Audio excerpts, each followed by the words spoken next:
Oi, gente, essa é a primeira aula do canal e eu decidi falar sobre o que eu trabalhei na minha primeira iniciação científica, que foi gravitação newtoniana, suas origens e aplicações.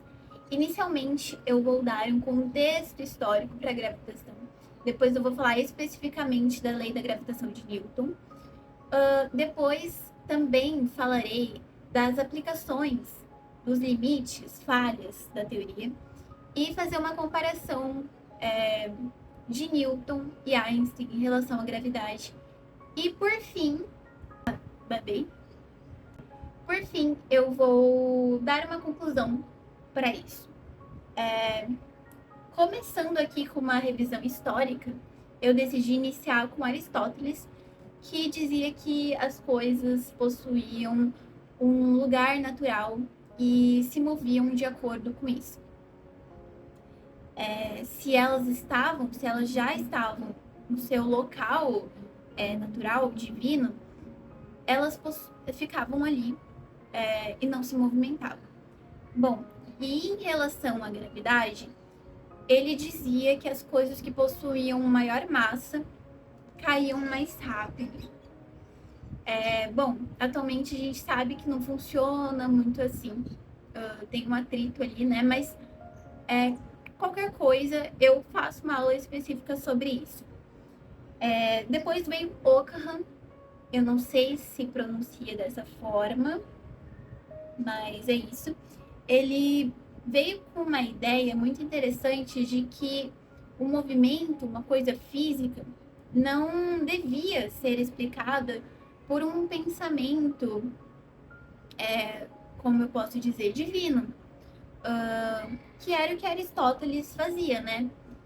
Ele falava que as coisas possuíam um lugar natural.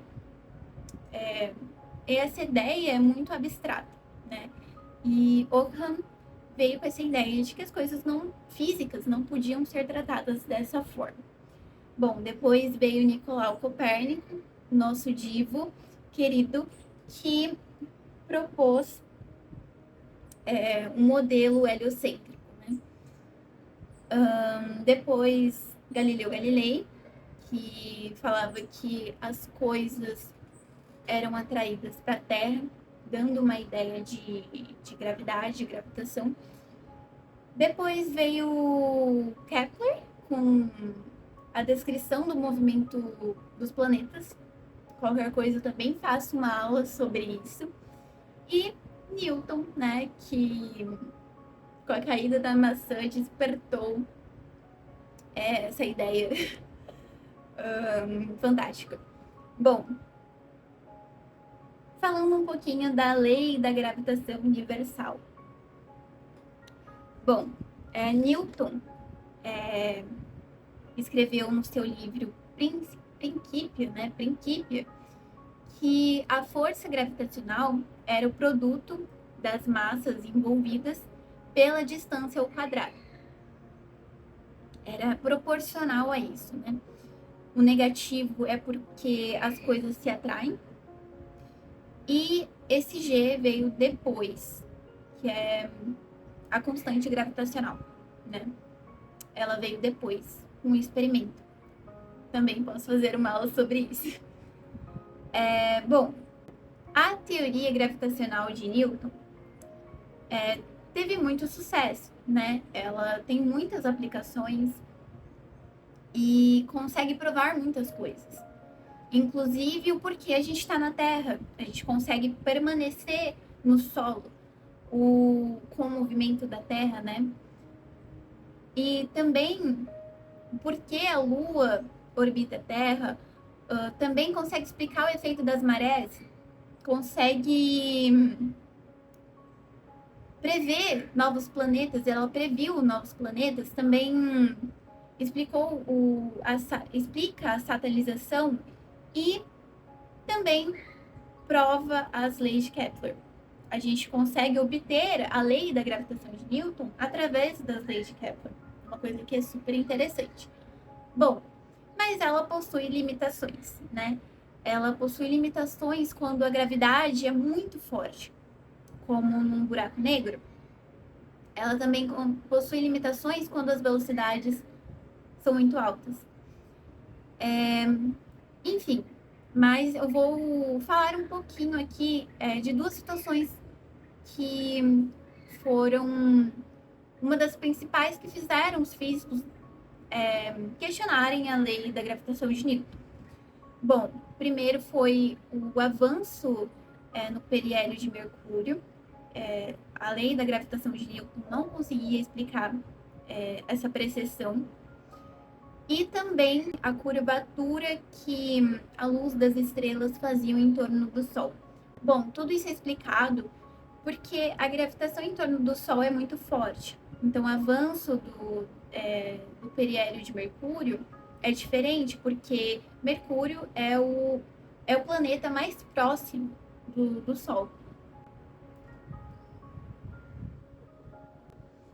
Bom, agora fazendo uma comparação da gravitação de Newton e de Einstein, Newton se baseou na geometria euclidiana e para isso necessitava de uma força que fizesse com que as massas se atraíssem. No caso, ela consegue unificar o caimento de pedras, isso aqui está representando isso, no solo, consegue também explicar o movimento do planeta Terra em torno do Sol, consegue explicar os satélites em torno da Terra, tudo isso baseado nessa força gravitacional de Newton, né? Bom, Einstein já se baseava na geometria riemanniana. Não sei se pronuncia assim também, mas enfim.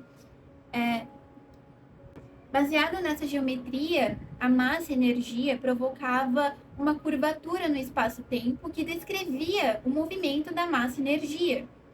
Então, não necessitava de uma força para explicar a gravitação. Entende a diferença? Eu posso fazer também uma aula básica, tá? Básica, sobre as diferenças da geometria riemanniana para a euclidiana, que assim facilitaria no entendimento aqui dessa diferença. Bom, e por fim a conclusão, né? A teoria da gravitação de Newton consegue explicar muitas coisas, consegue provar muitas coisas e prever muitas coisas também. Entretanto, ela possui um limite. Ela consegue descrever quando a gravitação não é tão alta, é uma gravitação mais fraca, ou quando a velocidade é baixa. Então, ela não está errada, ela só é uma teoria específica da relatividade geral de Einstein. O que eu quis mostrar lá no contexto histórico que eu falei, eu mostrei, é a quebra de paradigma mesmo no pensamento de cada tempo, de cada época, e mostrar mesmo que realmente, de acordo com aquela frase de Newton, eu só consegui ir longe porque eu estava sob ombros de gigantes. Não sei se é exatamente assim, mas é realmente isso, assim, a gente só foi evoluindo por conta de todo esse contexto anterior. Enfim, é isso, a aula foi isso. Eu posso falar especificamente sobre alguns temas que possam surgir aqui. Isso aqui foi um resumo do resumo. E é isso. Muito obrigada a quem assistiu. E tchau!